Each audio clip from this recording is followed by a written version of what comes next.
नमस्कार दोस्तों। एक बार फिर मैं स्वागत करता हूं आप सभी का अपने चैनल पे। मेरे चैनल का नाम है बी हैप्पी विद मनीष के दत्त। हम बुक डिस्कस कर रहे हैं the power of your subconscious mind, जो कि लिखी गई है डॉक्टर जोसेफ मूर्फी द्वारा। आज हम इसका 16th चैप्टर, जिसका नाम है your subconscious mind and the harmonious human relations.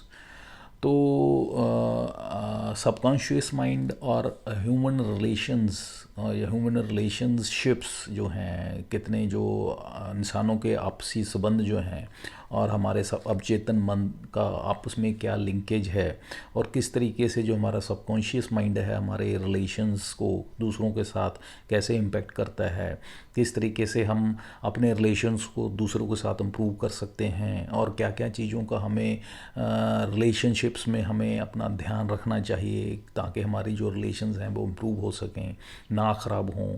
और तो ये सारा कुछ जो है इसमें चैप्टर में ऑथर ने डिस्कस किए हैं। तो चलिए स्टार्ट करते हैं डिस्कशन। ऑथर कहते हैं जो सबकॉन्शियस माइंड है ये एक तरह से रिकॉर्डिंग मशीन है। जो भी हम इस पे इम्प्रिंट करते हैं वो सारा ये रिकॉर्डिंग जो है यू कैन से जब भी हमें चाहिए होता है उसको रिप्रोड्यूस कर लेते हैं। तो इट्स रिकॉर्डिंग मशीन जो कि टाइम टू टाइम जो अराउंड दी क्लॉक 24/7 सारा कुछ रिकॉर्ड करती रहती है, और दोबारा जब भी हमें ज़रूरत होती है तो हम वहाँ से ये रिवाइव कर लेते हैं जो भी डाटा हम चाहते हैं। So it's just you can से रिकॉर्डिंग मशीन।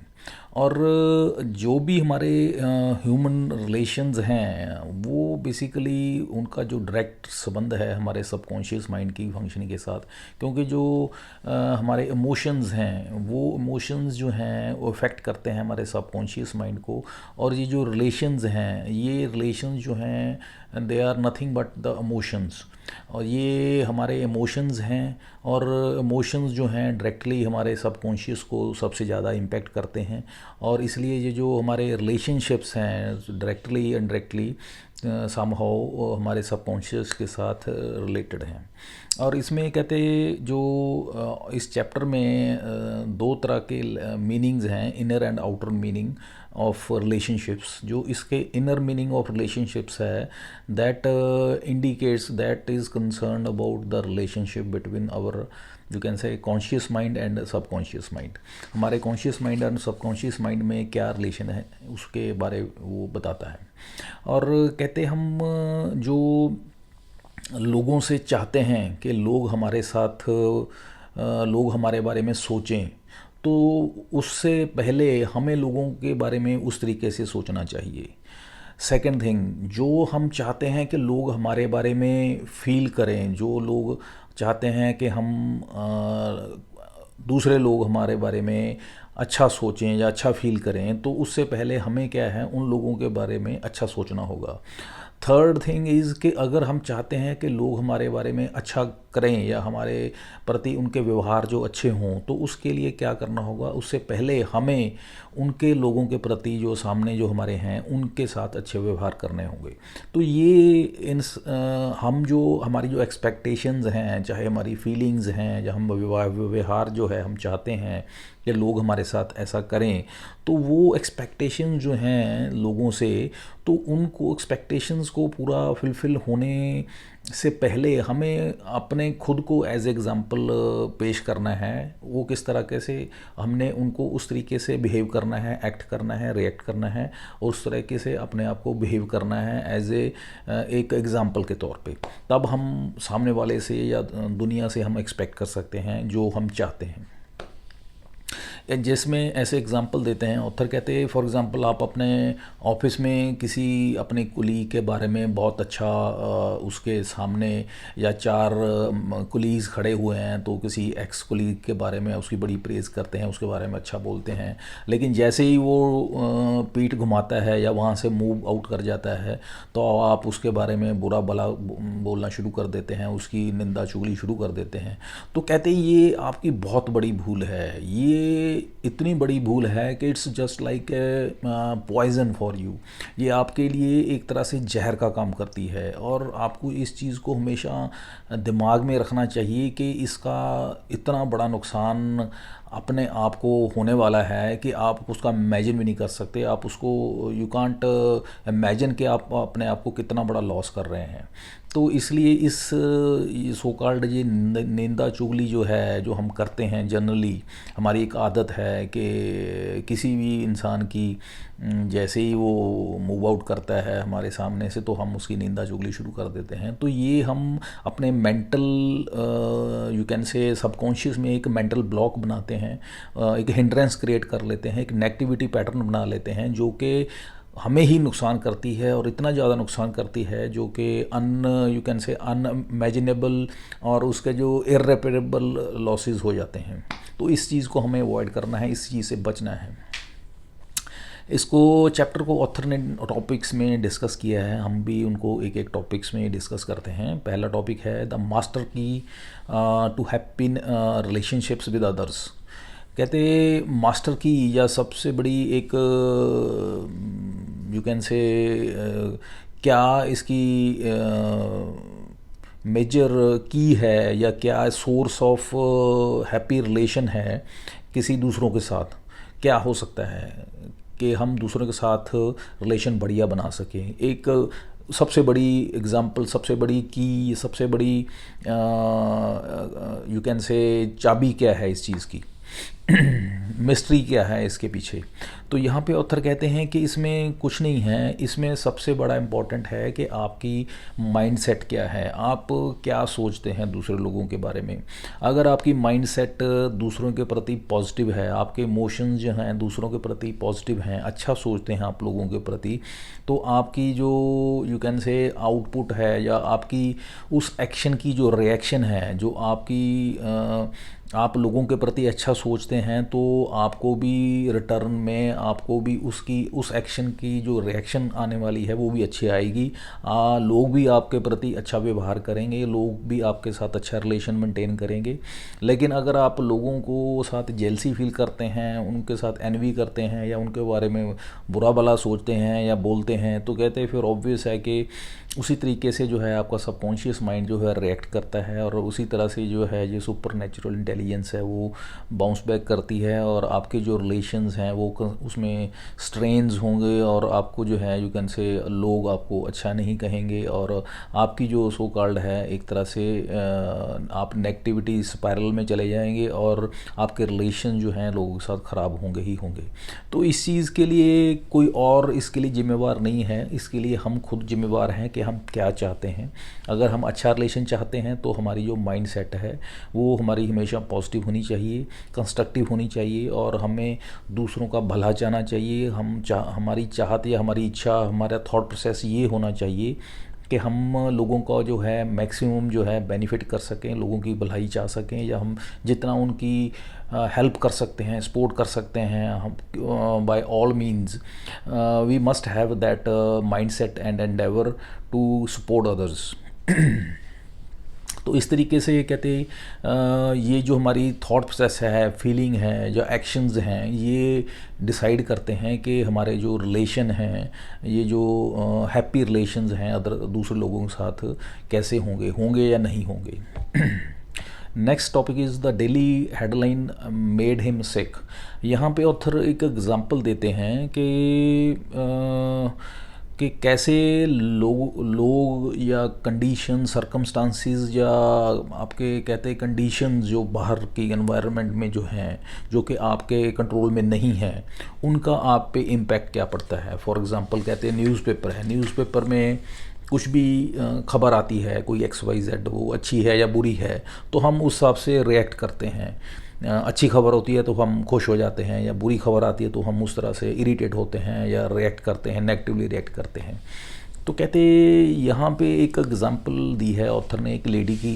वो ऑथर के पास आती है कि उनके हस्बैंड को हाइपरटेंशन है, काफ़ी और दिक्कतें हैं, लेकिन वो अखबार पढ़ते हैं तो एक स्पेसिफिक पर्सन है, कॉलमनिस्ट, वो एक आर्टिकल लिखते हैं, उनके साथ उनका पता नहीं क्या क्वेश्चन है, उनके साथ वो उनको वो जो भी वो लिखते हैं कॉलमनिस्ट, किसी भी सब्जेक्ट पे वो आर्टिकल लिखते हैं, तो वो उनको पढ़ने के बाद भड़क जाते हैं, वो अपना BP बढ़ा लेते हैं, बहुत इरिटेट हो जाते हैं, बहुत रिसेंटफुल हो जाते हैं।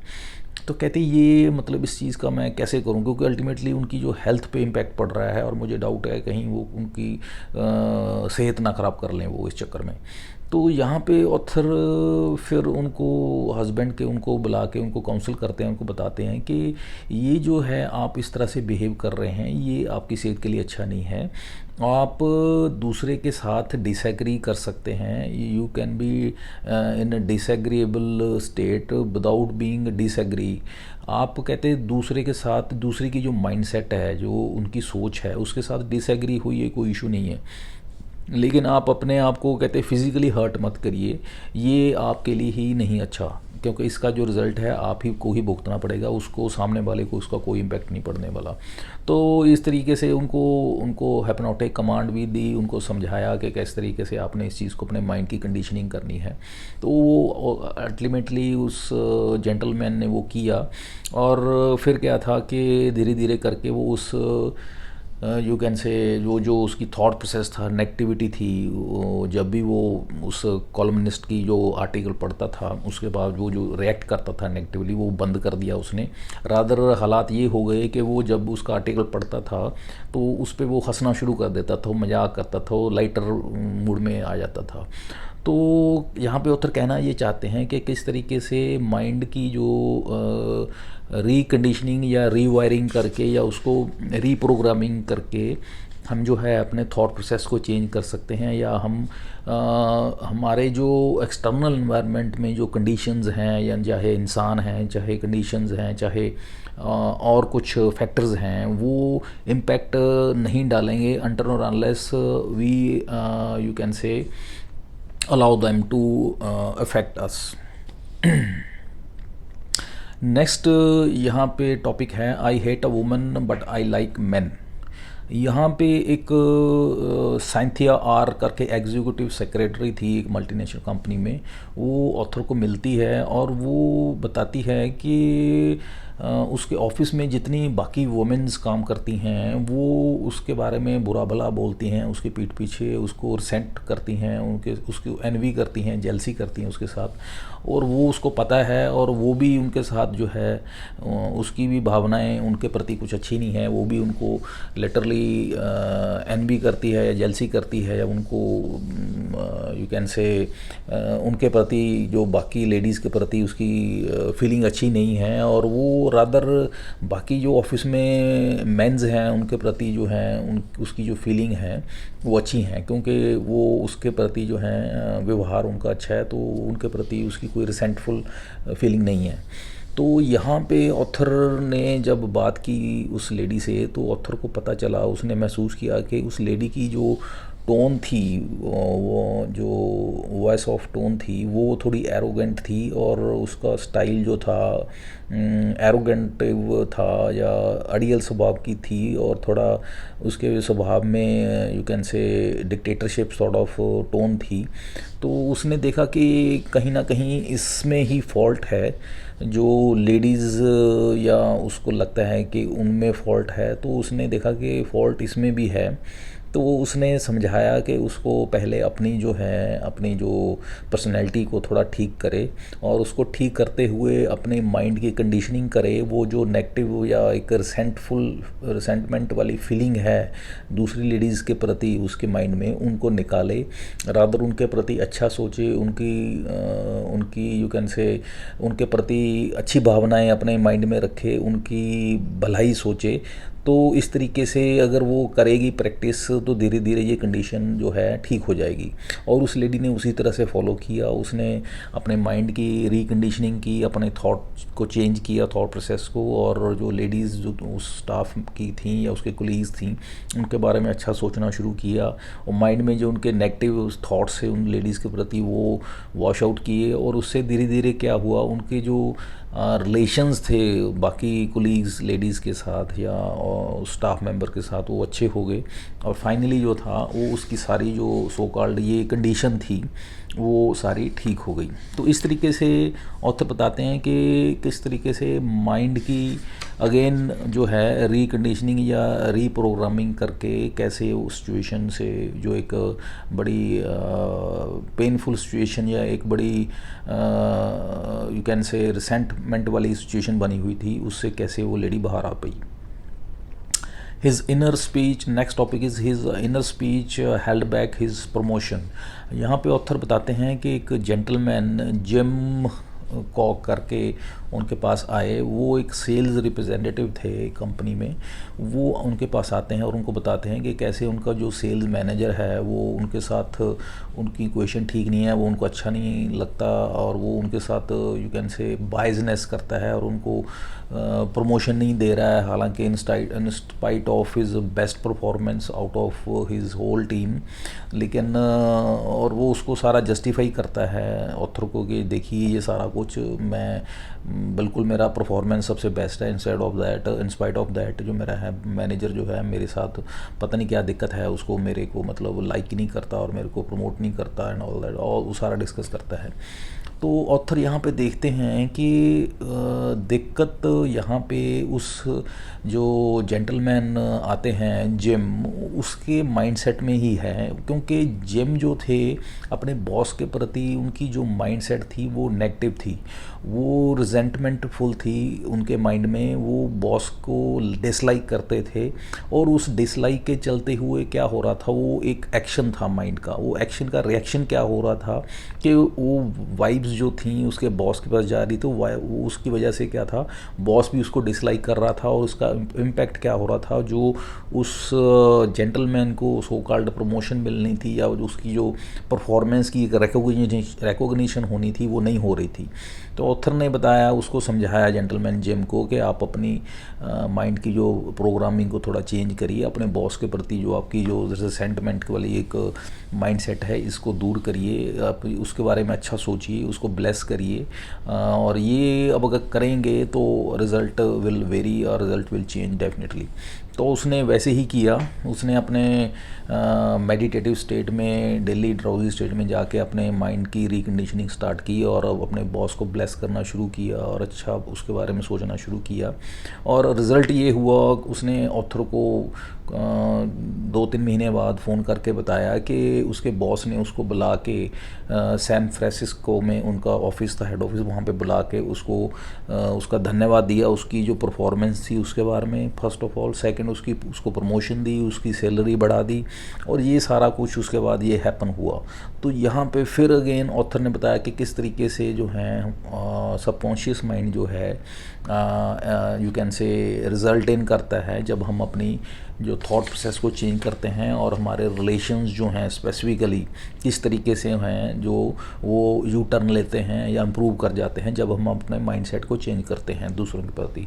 और ये हमारी होता कैसे है, ये हमारी यू कैन से वाइब्रेशंस जो हैं, जो ये जब चेंज होती हैं नेगेटिव से पॉजिटिव होती हैं, तो वो वाइब्स जो हैं सामने वाले इंसान को इम्पेक्ट करती हैं, और वो जब वो पॉजिटिवली इम्पेक्ट होता है तो ऑब्वियसली वो उस हिसाब से रिएक्ट करता है और हमें उसका जो पॉजिटिव रिजल्ट मिलता है। Next topic is becoming emotionally mature. यहाँ पे ऑथर कहते हैं कि कोई हमें मेंटली जो है डिस्टर्ब नहीं कर सकता, हमें इरिटेट नहीं कर सकता, हमें कुछ भी डिस्टर्ब नहीं कर सकता अंडर और अनलेस हम उसको अलाउ करें। ये एक बहुत बड़ी सच्चाई है कि हम कहते हैं कि ये हमें मेंटली डिस्टर्ब कर दिया, हमें उसने इरिटेट कर दिया, ये बिल्कुल गलत है, क्योंकि हम जब तक हम नहीं चाहते हैं खुद तब हमें कोई भी डिस्टर्ब नहीं कर सकता वो मेंटली। लेकिन यहाँ पे बात ये है कि इसमें कुछ स्टेप्स होते हैं जब हम डिस्टर्ब होते हैं। उसमें फ़र्स्ट ऑफ ऑल रहता है कि हम सबसे पहले हम सोचते हैं कि हमें कि कुछ हमारे माइंड में थॉट आता है कि हमें कुछ गलत कहा गया है या जिस पे हम रिएक्ट करते हैं सो कॉल्ड यू कैन से। तब फिर हमारे दिमाग में डिसाइड होता है कि हमने उसको क्योंकि हमें कुछ गलत बोला गया है, हमें कुछ इरिटेट किया गया है, तो उस पर हमने एंग्री होना है, उसको हमने नाराज़ होना है। तब फिर हम क्या है, एक मोशन जनरेट होता है रिएक्शन का या किसी रेज का जिसे कहते हैं, लड़ाई झगड़े का हमारे एक इमोशन पैदा होता है। फिर उसके बाद क्या होता है, फाइनली हम एक्ट करते हैं, उस पर उसका एक्शन आता है। तो इस तरीके से 4 जो स्टेप्स होते हैं, फर्स्ट ऑफ ऑल हमारे दिमाग में थॉट आना, फिर उसके बाद इमोशन जागना, और उसके बाद फिर एक्शन एंड रिएक्शन, ये 4 जो स्टेप्स हैं ये फॉलो होते हैं। तो इसमें यहाँ पे ऑथर कहते हैं कि ये जो अगर हम कहते हैं कि किसी ने हमें डिस्टर्ब कर दिया, किसी ने हमें इरिटेट कर दिया, तो ये ऐसा नहीं है। ये सारा हमारे खुद के माइंड की ये जो प्रोसेसिंग है, अगर हम माइंड में ये सारा कुछ ना होने दें, ये सारे स्टेप्स ना हो इनको यू कैन से एग्जीक्यूट करें, तो ये पॉसिबल नहीं है कि आप अपनी जो इक्विलिब्रियम को खोएं या आप अपने मेंटल स्टेट को, आपका जो मेंटल स्टेट है वो डिस्टर्ब हो या आपको कोई डिस्टर्ब कर सके या आपको कोई इरिटेट कर सके। सो इसलिए यहाँ पे ये कहते आपको मेंटल मैच्योरिटी दिखानी चाहिए। आपको ये चाइल्डिश बिहेवियर जो है कि आपको किसी ने कुछ उल्टा पुल्टा कहा और आप उसको रिएक्ट किया आपने इमैच्योरली, तो ये नहीं करना चाहिए। और इसका हल यही है कि आपको कूलली कामली उसको सुनना है और सुन के उसको just let it go, just simply let it go, और उसको आपने रिएक्ट नहीं करना है। That's the best way. So इसलिए ये जो आपकी जो इमोशनल मैच्योरिटी है ये बहुत इम्पोर्टेंट है। और इससे फ़ायदा क्या होता है कि आपके कई बार क्या है, ये जो रिलेशंस हैं आपकी इमोशनल इमेच्योरिटी की वजह से जो है ख़राब हो जाते हैं। अगर आप इमोशनली मैच्योरिटी दिखाते हैं तो इस वजह से काफ़ी रिलेशंस जो हैं आपके ख़राब होते होते बच जाते हैं। Next topic is the meaning of love in harmonious human relations. कहते हैं प्यार का हारमोनियस ह्यूमन रिलेशंस में क्या मतलब है, क्या इसके साथ यू कैन से कनेक्शन है। तो यहाँ पे एक सिगमंड फ्रॉइड करके फिजियो एनालिस्ट हुए हैं, फादर ऑफ फिजियो एनालिस्ट, जो कि फाउंडर हुए हैं साइकोलॉजी के।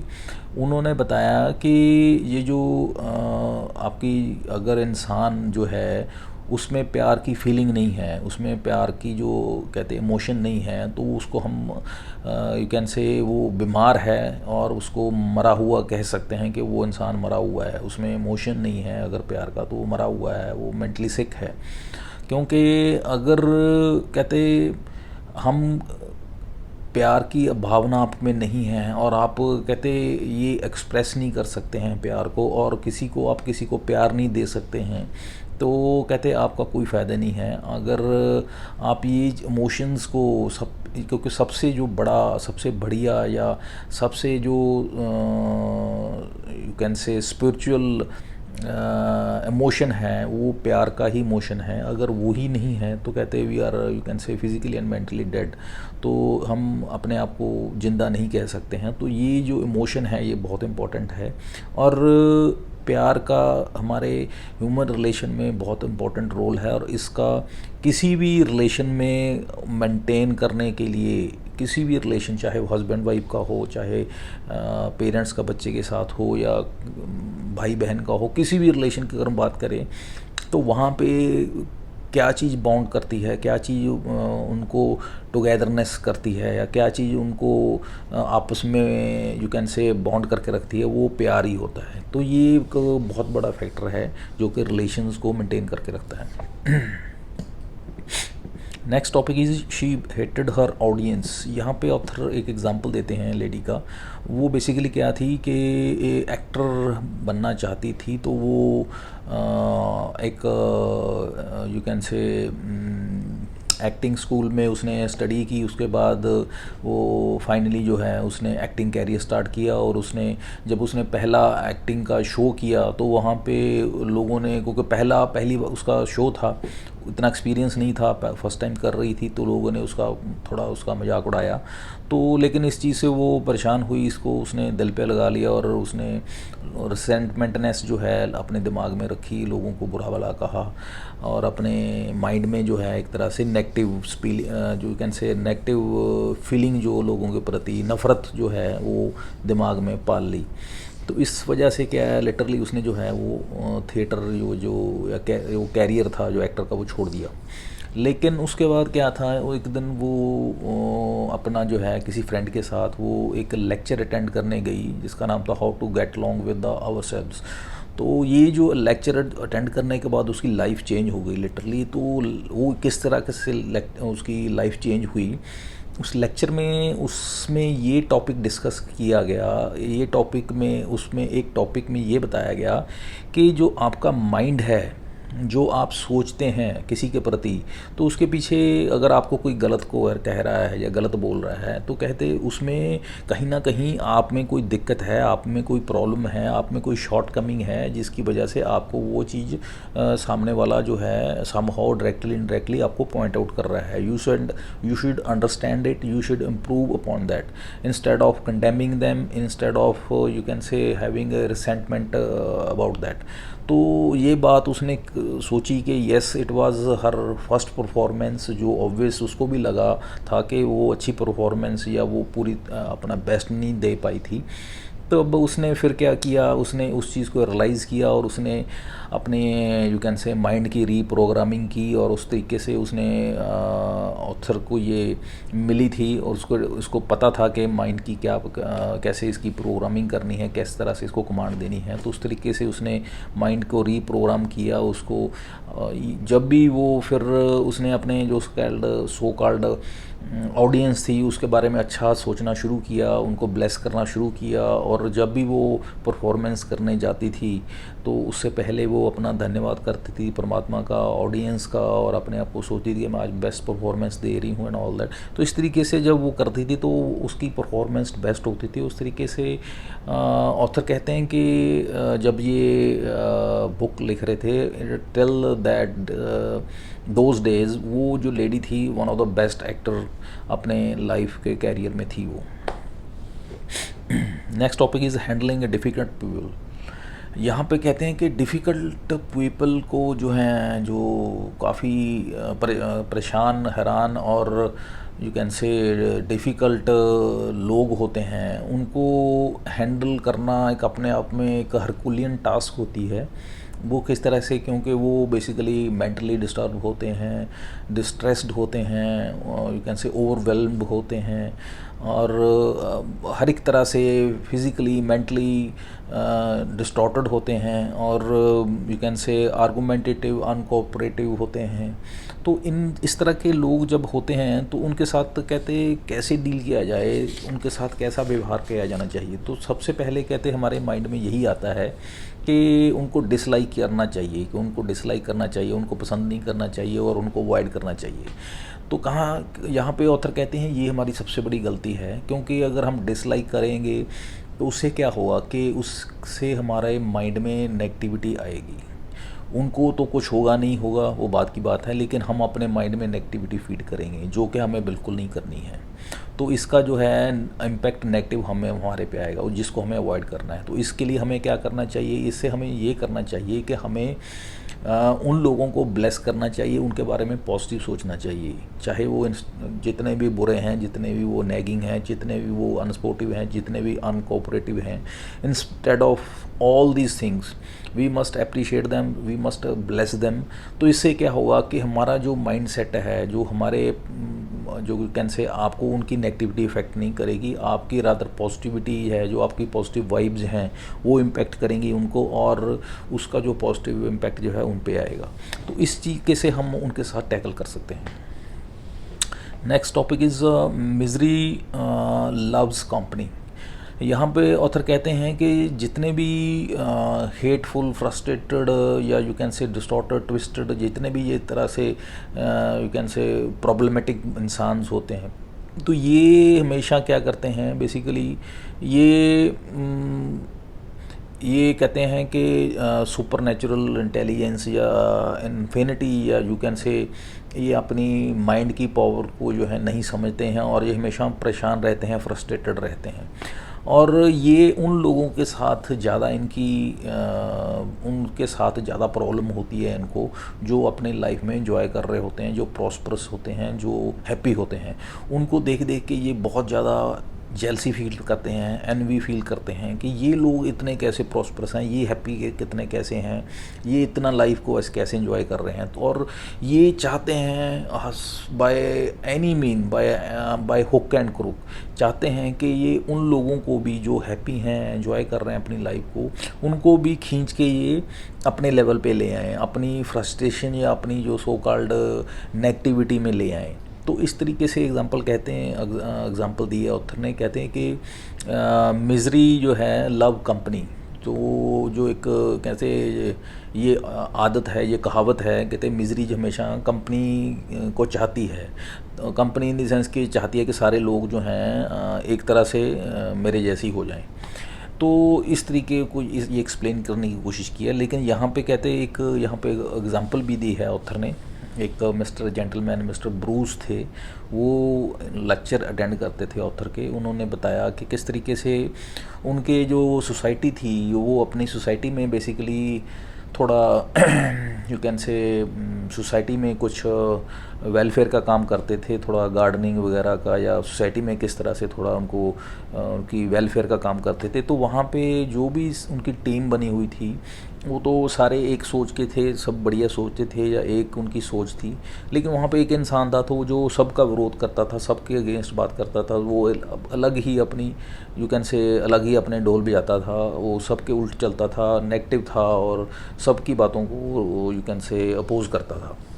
और ये सभी लोग परेशान थे। तब इन्होंने ब्रूस के साथ बात की कि इस तरीके से है तो क्या किया जाए, इसको हमारी जो टीम है इससे बाहर किया जाना चाहिए, को हमें परेशान करता है ऑल दैट। लेकिन ब्रूस को पता था कि हमारा जो माइंड है, सबकॉन्शियस माइंड है, वो कैसे काम करता है, और अगर हम इसको बाहर करेंगे या इसके बारे में हमारा ये माइंड सेट होगा तो इसको नुकसान कम होगा, हमें ज़्यादा होगा। तो उसने क्या किया, उसके बारे में अच्छा सोचना शुरू कर दिया, और उसको ब्लेस करना शुरू कर दिया, और उसके बारे में ये सोचना शुरू कर दिया कि ये सबसे अच्छा इंसान है, और ये हमारी टीम का सबसे अहम मेंबर है, और ये हमारा सबसे ज़्यादा चाहने वाला है, और ये हमारी टीम का या हमारे सोसाइटी का सबसे बड़ा वेल विशर है एंड ऑल दैट।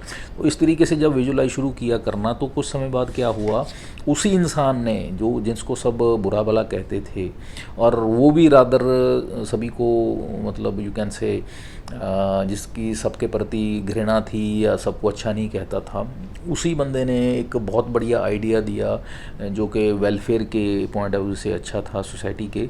और वो सभी को आइडिया अच्छा लगा, और सभी ने उसको सराहा, उसकी प्रेज़ की और इम्प्लीमेंट किया। तो इस तरीके से ऑथर बताते हैं कि किस तरीके से जो है सबकॉन्शियस माइंड की जो पावर ने किस तरह से उसकी माइंड सेट को चेंज कर दिया, और ओवरऑल जो बेनिफिट हुआ सभी को। Next topic is a practice of empathy in human relations. यहाँ पे ऑथर कहते हैं एक यंग लेडी एलिज़ा करके उनके पास आई, और उसने अपनी प्रॉब्लम शेयर की ऑथर के साथ। वो प्रॉब्लम ये थी कि वो लेडी क्या थी, बड़ी एक तरह से जेलसी फील करती थी, एनवी फील करती थी अपने एक ऑफिस में एक और लेडी के साथ, क्योंकि वो बहुत खूबसूरत थी और बहुत स्मार्ट थी एंड ऑल दैट। तो उसके साथ यू कैन से उसकी एक तरह से कंपटीशन की भावना थी, और कंपटीशन हेल्दी कंपटीशन नहीं था, वो रादर एक तरह से अनहेल्दी कंपटीशन था। तो और ये उसके हालात और वर्स तब हो गए जब उस यू कैन से लेडी ने उस कंपनी के सीईओ के साथ उसकी शादी होगी, और जिसको ये लेडी जो थी एलिसा करके, ये जो लेडी उसको चाहती थी कि उसके साथ शादी हो जाए। तो हालात और ख़राब हो गए। लेकिन एक दिन क्या हुआ, जब वो शादी के बाद कुछ समय बाद ऑफिस आई, तो उसके साथ एक लड़की थी। तो पता चला इसको एलिसा को कि ये उसकी पहली शादी से उसकी बेटी है। तब उसको पता चला कि ये उसकी दूसरी शादी है। और उस लड़की का जो था पाँव जो था वो आर्टिफिशियल था, उसकी टांग में इशू था और आर्टिफिशियल था। और वो बच्ची जो थी बहुत सुंदर थी, और अपनी मदर को बोलती है कि मैं इस ऑफिस में आके बहुत खुश हूँ, यहाँ पे सभी जो हैं बड़े सपोर्टिव हैं, बहुत मुझे अच्छे लग रहे हैं, और आई लाइक एवरीबॉडी। तो जब ये बात उसने सुनी उसके मुंह से, और उसने एलिसा ने महसूस किया कि ये जिस लेडी को मैं इतना बुरा भला इसके बारे में सोचती हूँ, ये कितनी लाइफ में इसने मिजरीज़ को हैंडल किया, और किस तरीके से इसकी बच्ची का माइंड सेट है, और ये खुद किस तरीके से खुश रहती है। तो उसका जो है माइंडसेट बिल्कुल चेंज हो गया उसके प्रति, और उसने रादर उसको उसका जो माइंडसेट उसका जो था उसके प्रति नेगेटिव था, वो बिल्कुल पॉजिटिव हो गया। तो ये जो माइंडसेट इस तरह से पॉजिटिव हुआ, तो ये this was an example of empathy, this was not a sympathy. तो ये एम्पैथी थी, जिसमें फिर उसने क्या किया, उसको रादर ब्लेस करना शुरू कर दिया, उसको उसके बारे में अच्छा सोचना शुरू कर दिया कि किस तरीके से वो जो है लेडी अपनी लाइफ में सारी स्ट्रगल्स को पार करके इस लेवल पे पहुंची। तो यहाँ पे बताते हैं कि हमें दूसरों को ब्लेस करना चाहिए, दूसरों को सपोर्ट करना चाहिए और उनको उस बारे में पॉजिटिव सोचना चाहिए। तब उसका फ़ायदा ये होगा कि हम भी अपनी लाइफ में जो है आगे बढ़ पाएंगे, ग्रो कर पाएंगे, शांति से रह पाएंगे, इंस्टेड ऑफ कि हम अपनी लाइफ में फ्रस्ट्रेट हों या रिसेंटमेंटनेस जो है अपनी लाइफ में आए और हम अपनी you can say emotionally and healthy जो अपनी emotionally as well as health point of view से जो है हम बीमार हों, उस चीज़ को हमें अवॉइड करना चाहिए। Next topic is appeasement never wins. Appeasement means compromise never wins. यहाँ पे ऑथर ये कहना चाहते हैं कि अगर कोई इंसान आपको डिक्टेटरशिप पॉइंट ऑफ व्यू से या ऊंची आवाज़ में बात करके या यू कैन से फोर्सेबली आपसे कुछ मनवाना चाहे या कुछ गलत काम करवाना चाहिए तो आपको बिल्कुल नहीं करना चाहिए। You should follow your principles, या जो भी आपको सही लगता है आपके हिसाब से, जो आपका सबकॉन्शियस माइंड आपका कहता है कि सही है, आपको वो करना चाहिए। क्योंकि जो यूनिवर्सल प्रिंसिपल्स हैं आपको वो फॉलो करने चाहिए, क्योंकि every action has equal and opposite reaction. अगर आप सही काम करेंगे तो सही रिज़ल्ट आएंगे, अगर गलत करेंगे तो गलत रिज़ल्ट आएंगे। तो इस चीज़ को हमें ध्यान रखना चाहिए, क्योंकि और ये जो एक रिलेशंस में एक हार्मनी है उसके पीछे जो है आपका सबकॉन्शियस माइंड काम करता है। और अगर सबकॉन्शियस माइंड की प्रोग्रामिंग जो है सही है, पॉजिटिव है, और दोनों यू कैन से पार्टनर्स की वेलफेयर में वेलफेयर को फेवर में है, दोनों की वेलफेयर के अकॉर्डिंगली है, तो ऑब्वियस है वो रिलेशन जो है हार्मनी में रहेगा। तो इस तरीके से ये पूरे चैप्टर को ऑथर ने डिस्कस किया। और फाइनली ऑथर इस चैप्टर को समराइज़ करते हैं बुलेट पॉइंट्स में। जैसे कि कहते हैं कि हमारा सबकॉन्शियस जो है वो हमारे हैबिचुअल थिंकिंग को रिप्रोड्यूस करता है, फर्स्ट ऑफ ऑल। सेकेंडली जो हमारी एक हेटफुल या रिसेंटमेंट वाली थॉट्स हैं वो हमारे लिए अच्छी नहीं हैं, वो हमारे रादर हमारे लिए ही यू कैन से लॉस का कारण है या हमारी फेवर में नहीं जाती हैं।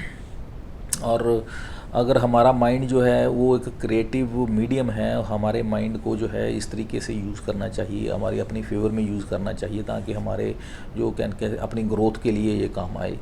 नेक्स्ट ये है कि अगर हम किसी को चीट करते हैं, रॉब करते हैं या फ्रॉड करते हैं, अल्टीमेटली ये हम गलती करते हैं या हम उसको नहीं अपने आप को करते हैं, क्योंकि अल्टीमेटली इसका लॉस लॉन्ग रन में आप ही को होने वाला है। क्योंकि every action has equal and opposite reaction, जैसा आप करेंगे वैसा आपको भुगतना पड़ेगा। ये चीज़ का हमें ध्यान रखना चाहिए। कहते हैं अगर आप अच्छा करते हैं, किसी के बारे में अच्छा सोचते हैं, तो वो भी आपको बैक आने वाला है उसी तरीके से, उतनी ही अमाउंट में। तो ये भी श्योर है। और अगर आप कहते हैं हमें जो है हमेशा इमोशनली मैच्योर होना चाहिए, हमें किसी को अलाउ नहीं करना चाहिए कि वो हमें डिस्टर्ब कर सके एज़ पर हिज और हर विल। तो इस चीज़ को हमेशा माइंड में रखना चाहिए। इमोशनली और मैच्योरली जो है बिहेव करना चाहिए। और कहते जिस तरीक़ा से एनिमल्स जो हैं वो बड़े सेंसिटिव होते हैं और वाइब्रेशन जो हैं पिकअप करते हैं, उसी तरह से इंसान जो हैं वाइब्स जो हैं इसको बड़े, हमारा सबकॉन्शियस है बड़ा वो पिकअप करता है। तो हमें ध्यान रखना चाहिए जो पॉजिटिव वाइब्स जो हैं या हमारी कंपनी है वो पॉजिटिव वाइब वाले इंसानों के साथ होनी चाहिए। नेगेटिव वाइब्स जो है नेगेटिव कंपनी में हमें नहीं रहना चाहिए। नेक्स्ट इज़ कि हमें लोगों की भलाई या लोगों के जो है गुड विशेस उनको देनी चाहिए, उनकी भलाई के बारे में सोचना चाहिए। क्योंकि अगर हम ऐसा करते हैं तब हम अपनी भलाई तो अपने आप ही कर लेते हैं या खुद ही हो जाती है। कहते और जो प्यार है वो किसी भी रिलेशन के लिए बहुत ज़्यादा इम्पॉर्टेंट है। अगर किसी भी रिलेशन में लव है, प्यार है या आपस की बॉन्डिंग है तो वो रिलेशन एवर लास्टिंग होगा या लॉन्ग लास्टिंग होगा। अगर उसमें इमोशनलाइज्ड यू कैन से बॉन्डिंग नहीं है तो वो ज़्यादा दिन टिकने वाला नहीं है। और इसमें आपस में अंडरस्टैंडिंग होना, आपस में यू कैन से फ्रिक्वेंसी मैच होना दोनों का पार्टनर्स का, वो बहुत इम्पोर्टेंट है। और हमें जो है दूसरों की सक्सेस को या दूसरों की प्रमोशन को या दूसरों की ज़िंदगी में अगर बढ़ते हैं, आगे बढ़ते हैं, तो उसको एंजॉय करना चाहिए, उनको सेलिब्रेट करना चाहिए। अगर ऐसा करते हैं तो वो हमारी मेंटल हेल्थ के लिए अच्छा है और हमारे लाइफ में भी उसी तरीके से है हम ग्रो करते हैं।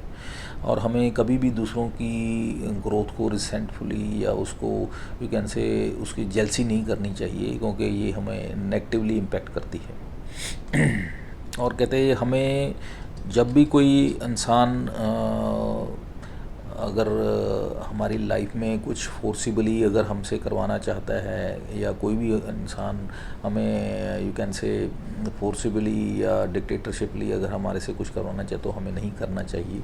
और हमें अपनी कहते हैं सबकॉन्शियस की या सो कॉल्ड अपने माइंड की बात को सुनना चाहिए, जो सही है प्रिंसिपली हमें वो चीज़ें करनी चाहिए ताकि जो है अपनी लाइफ में सही तरीके से चल सकें। अपने जो रिलेशंस जो हैं अपनी लाइफ के वो हम अच्छे तरीके से मेंटेन करें और उनको एंजॉय कर सकें।